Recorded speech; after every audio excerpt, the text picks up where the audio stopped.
Une méditation tirée du livre Maranatha, le Seigneur vient d'Ellen White, 20 avril, l'appel de Dieu à la réforme.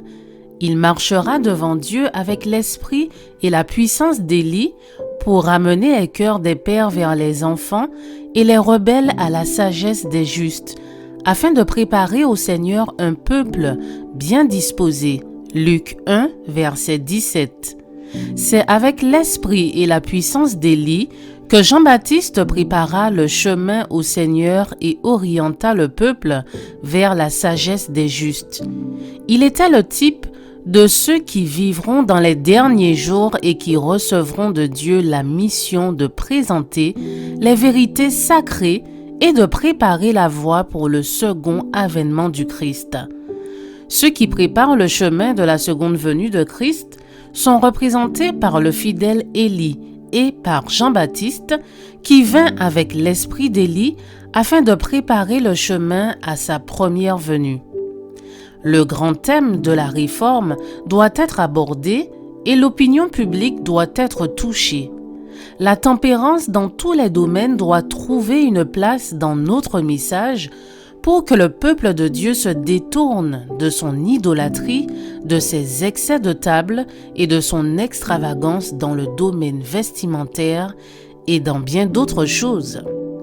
Contrairement aux habitudes extravagantes et destructrices de la santé des gens qui vivent à notre époque dégénérée, il faut prescrire le renoncement, l'humilité et la tempérance qui caractérisent ceux que Dieu conduit et bénit tout spécialement. Il nous a montré que la réforme sanitaire est aussi étroitement liée au message du troisième ange que la main l'est au corps. La cause principale de dégénérescence physique et morale de l'homme est la négligence de cet important problème.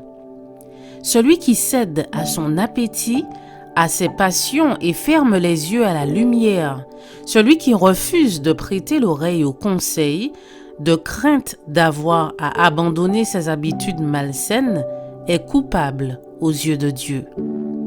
La Providence a conduit le peuple de Dieu de manière à le libérer des habitudes irrationnelles du monde, du plaisir de l'appétit et des passions, et à lui permettre d'entrer dans la voie du renoncement et de la tempérance en toutes choses. Le peuple que Dieu dirigea doit être un peuple particulier. Il doit être différent du monde.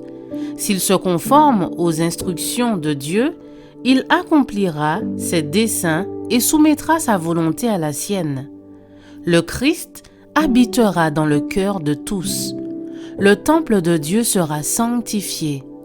Votre corps, dit l'apôtre, est le temple de l'Esprit Saint. Je vous souhaite une excellente journée et que Dieu vous bénisse.